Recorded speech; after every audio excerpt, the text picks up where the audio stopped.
Assalamualaikum warahmatullahi wabarakatuh. Halo teman-teman subscriber semuanya, selamat datang kembali di channel saya di RR Gaming Channel. Oke, buat kalian yang baru bergabung di channel ini, saya ucapkan selamat datang di RR Gaming Channel, dan semoga tayangan video dari channel ini bermanfaat buat kalian semua. Oke teman-teman, pada video kali ini saya akan membahas tentang kerusakan yang sering terjadi pada stick PS2 dan cara memperbaikinya. Nah, buat kalian para pengusaha rental yang masih memiliki PS2, mungkin sudah tidak asing lagi ya dengan kerusakan-kerusakan yang sering terjadi pada stick PS2. Dan buat teman-teman juga yang masih menggunakan PS2 di rumah, mungkin kalian pernah mengalami hal-hal seperti ini ya. Stick kalian mengalami kerusakan. Nah, di sini sebenarnya untuk cara memperbaikinya cukup mudah ya. Jadi yang pertama kalian harus ketahui kerusakannya terlebih dahulu. Nah, di sini yang pertama yang sering kali mengalami kerusakan adalah pada bagian PCB ya. Ini adalah PCB dari stick PS2. Untuk kerusakan dari PCB ini biasanya ditandai dengan beberapa tombol yang ada di stick PS2 kita tidak berfungsi ya. Misalkan seperti tombol bulat ataupun tombol start dan yang lainnya. Nah, kerusakan PCB ini biasanya terjadi karena ada jalur yang terputus dari PCB-nya. Dan ini adalah PCB dari stick PS2 OP ya. Karena untuk stick PS2 yang ori menggunakan PCB papan, berbeda dengan stick PS2 yang OP alias ori pabrik. Dan untuk cara mengganti PCB ini cukup mudah sekali ya. Kalian hanya perlu membongkar sticknya, kemudian kalian tinggal lepaskan PCB ini dari tempatnya atau dari soketnya. Dan untuk pemasangannya kembali juga cukup mudah. Yang penting kalian tinggal ikuti lagi caranya seperti kebalikan dari kalian membongkar PCB-nya tadi. Hanya tinggal tancapkan lagi ke bagian soketnya. Yang penting tangan kalian tidak basah ya saat melakukan pemasangan PCB-nya. Nah, untuk PCB dari stick PS2 OP ini juga harganya cukup terjangkau ya. Kalian bisa mendapatkannya di toko-toko PS terdekat ataupun bisa melalui online shop, juga banyak yang jual. Oke, kemudian untuk kerusakan yang selanjutnya yang sering terjadi di stick PS2 adalah bagian karet-karet. Nah, ini adalah karet-karet yang ada di tombol stick PS2 kita. Biasanya yang sering mengalami kerusakan adalah pada bagian tombol R1 ataupun R2 ya. Jadi tombol R1 R2 ini seringkali mengalami kerusakan. Biasanya ditandai dengan tekanan pada tombol tersebut sudah lembek ya, atau sudah pantulannya sudah tidak ada. Biasanya itu penyebabnya karena karet ini sudah jebol. Nah, biasanya karena pemakaian yang terlalu keras saat menekan tombolnya, sehingga membuat karet dari tombol tersebut cepat sobek ya, ataupun jebol. Nah, untuk cara memperbaikinya, kalian bisa langsung mengganti karet-karet yang mengalami jebol tersebut dengan karet yang masih baru ya. Dan untuk harga dari karet tombol stick PS2 ini juga sangat terjangkau sekali ya harganya. Biasanya dalam satu paket seperti ini ya. Jadi ada tombol R1, R2, kemudian tombol arah, tombol bulat, tombol X dan sebagainya. Ini satu paket seperti ini biasanya harganya hanya sekitar 3 ribuan. Tetapi tergantung juga dari tokonya ya. Jadi harganya cukup bervariasi, ada yang 2.500, ada yang 3 ribuan. Jadi cukup bervariasi sekali untuk harganya. Nah, kalian nanti bisa cek harga-harganya di online shop, juga banyak ya.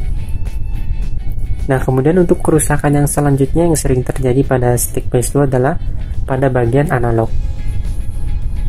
Nah, kerusakan pada bagian analog ini biasanya ditandai dengan kursor yang jalan sendiri ya. Jadi saat misalkan kita sedang bermain game bola tanpa kita menggerakkan analognya, biasanya pemain tersebut akan gerak sendiri ya. Jadi itu biasanya kerusakannya ada pada bagian analognya. Nah, kemudian kerusakan yang sering terjadi juga bisa ditandai dengan analog yang macet. Jadi seperti ini.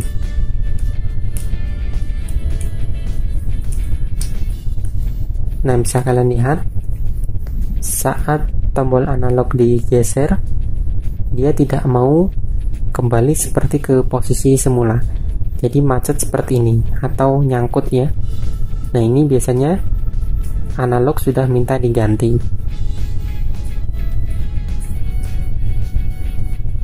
Nah, jadi untuk cara mendeteksinya sangat mudah sekali ya. Kalian bisa merasakannya sendiri. Dan untuk cara penggantiannya sebenarnya cukup mudah ya. Kalian hanya tinggal menyabut bagian timah yang ada pada papan dari mesin stick PS2 nya ya. Jadi kalian tinggal cabut timah-timah yang terhubung ke bagian analog ini. Tetapi kalian butuh keahlian khusus ya. Jadi jangan sembarangan untuk mencabut bagian timahnya, karena jika saat kita memanaskan bagian timah tersebut dan kemudian timahnya kurang panas, kemudian kita langsung menyabut bagian timah tersebut, biasanya akan membuat jalur pada papan mesin stick PS2 kita putus ya, atau mengalami kerusakan. Jadi perlu keahlian khusus untuk mengganti pada bagian analog ini.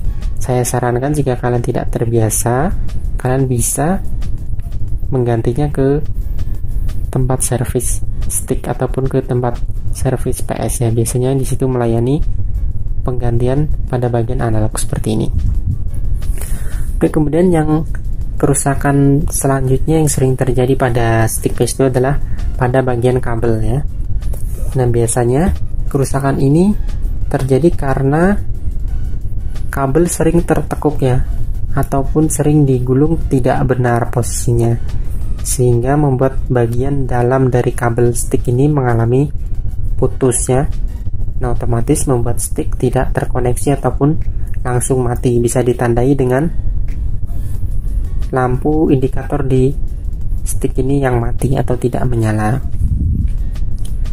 Dan untuk cara memperbaikinya, kalian bisa mengganti bagian kabel ini. Tetapi sekali lagi, ini juga membutuhkan keahlian khusus. Jadi jika kalian tidak terbiasa untuk mencabut bagian timah pada stick, kalian bisa membawa stick kalian yang rusak ke tempat servis. Nanti kalian tinggal minta diganti bagian kabelnya. Nah, kemudian untuk kerusakan yang selanjutnya yang sering terjadi pada stick PS2 adalah lampu indikator yang mati. Ada juga yang mengalami lampunya mati tetapi stick masih bisa dijalankan. Nah, biasanya itu terjadi karena lampu dari analog ini sudah mati, ataupun bisa dari bagian solderan timahnya itu kurang kencang ya, atau bisa karena retak. Jadi kalian untuk cara memperbaiki lampu analog yang mati, kalian bisa panaskan lagi bagian timah tersebut agar nantinya bisa terkoneksi. Nah, oke, itu tadi sedikit info dari saya tentang kerusakan yang sering terjadi pada stick PS2 dan cara memperbaikinya. Dan semoga tayangan video ini bermanfaat buat teman-teman semuanya. Dan buat kalian yang merasa suka dengan video ini, silahkan tekan tombol like. Dan buat kalian juga yang belum subscribe ke channel ini, silahkan tekan tombol subscribe dan aktifkan juga notifikasi loncengnya agar kalian tidak ketinggalan update video terbaru dari channel ini. Oke, terima kasih sudah menyaksikan video ini dari awal hingga akhir. Sampai jumpa di video selanjutnya. Akhir kata, wassalamualaikum warahmatullahi wabarakatuh.